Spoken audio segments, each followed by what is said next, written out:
Welcome back. If you just joined us, we've been looking at bridging the manpower deficit gap in the country and also building entrepreneurial drive in the nation. And our guest on this episode of Question Time is the Director General of the Industrial Training Fund, Joseph Ari. Don't go away. So you're looking at 9,000 trainees now. Of course, we have already budgeted for that, and it's under our quick win. What I am telling you is definite. We are not talking about some figures from the blues. I do not want to promise what we cannot deliver. This is what we can deliver. So is that supposed to be a quarterly mandate? The NISDP, like I told you, is under the quick win. So when we go now to 500 per state, then we'll come back to 250 as we progress. So it's going to be a continuous thing until we get it properly in order. We train the 500, and out of the 500, when we put them into cooperatives, some will go into white-collar jobs, some will set up on their own and become employers of labor, and before long, you boost the economy. And gradually, like I said, it may be slow, it may be steady, but it's certainly sure. In line with your mandate in stimulating economic growth now, what are your projections in terms of job creation? How many jobs should Nigerians expect? Well, to give you a clear figure now will be preposterous. The reason is we are talking about one program now with 9,000. We have another program with the NECA, known as the Technical Skills Development Program.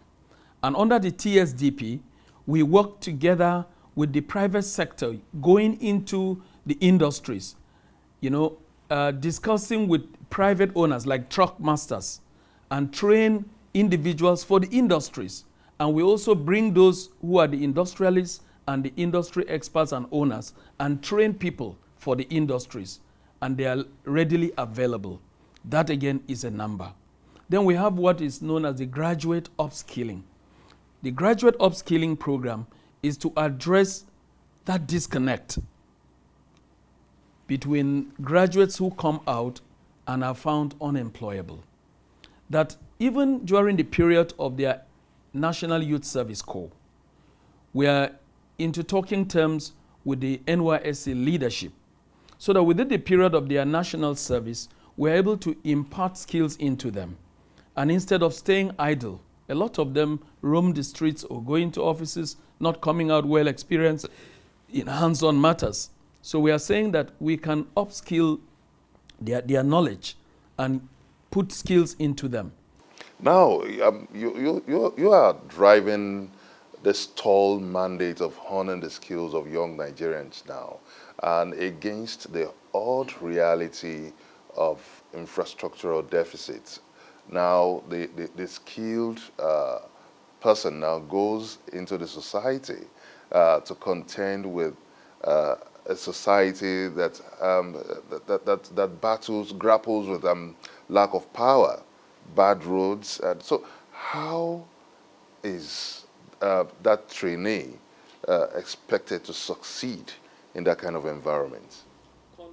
Well, that's why I said conversely too. If you train someone and give him the skills, he is better placed to fix the transportation system, to fix the rail system, to fix the energy system, because he would have now been well trained and well imbued with those values that would put this infrastructure right. That is one.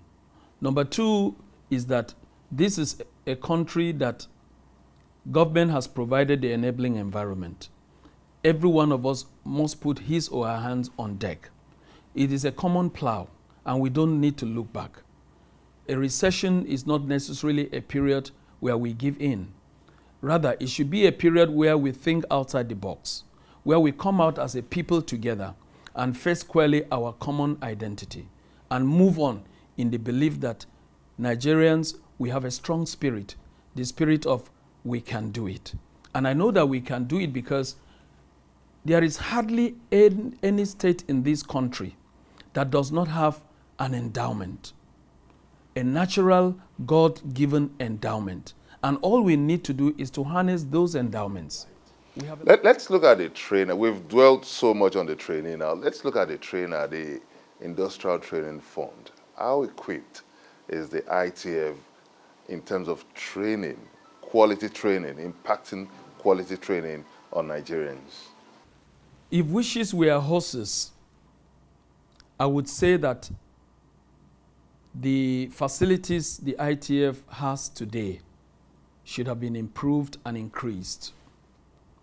The reason is because Senai of Brazil that I talked to you about has over 800 industrial skills training centers, including some on the high sea, the boats, the canoes, and in motor units. Here, we have a few owing to funds. The source of income or the source of revenue of the ITF is the annual payroll of every employer of labor.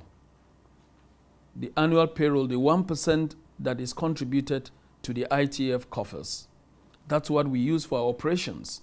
And that is quite inadequate to provide these skills.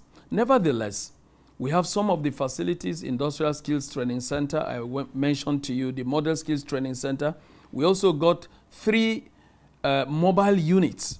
And this takes us to the recent probe the House of Representatives is initiating the ITF. I'm calling on the EFCC to probe the transfer of 4.2 billion naira to Keystone Bank. Could you clear the air on this controversy? Oh yes, for the avoidance of doubt, because so much hula baloo has been sung about that matter. It is crystal clear. This is a matter that occurred in 2010. Keystone Bank then was Bank PHB. The bank transferred that money, which is employers of labor money, into another account of the ITF without the authorization of the ITF. Records there are clear, which we have checked and found out. The records show that the bank erroneously transferred that sum. At least it said so in the letter it wrote, and ITF complained. Now let's look at the economic outlook of the country. Now, one of the mandates of the federal government is also to change the country into a knowledge-based economy. And we begin to look at issues like the Ajaokuta Steel Company, where it's obvious that we have the challenge of manpower deficits, and that's why the company is still in that state where it is. So, in terms of intervention now, what is the ITF plan to resuscitate some of these assets of the federal government? Well, the mandate of the ITF is all-encompassing, but it centers all about the development of the human capital. You don't go outside, whether you're talking about the Ajaokuta Steel, oil and gas and everything, you're talking about the human capital, because it takes the human beings to set everything right. And even in the line of production, the human person is the most important, because you use him for that. So once he has that knowledge and he has that skills, he will be able to deploy those innate and also acquired skills in the fixing of all this infrastructure you have talked about. Now, winding down this conversation now, using the instrument of office of the ITF,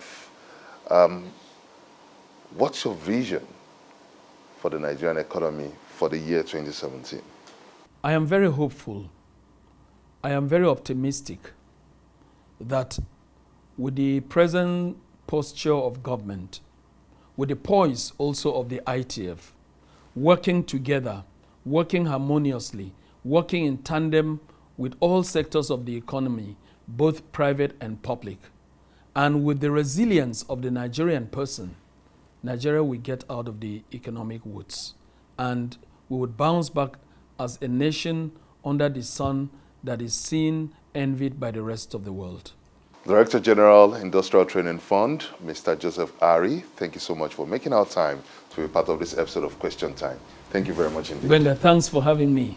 The pleasure is mine. Thanks. Thank you so much. Thank you.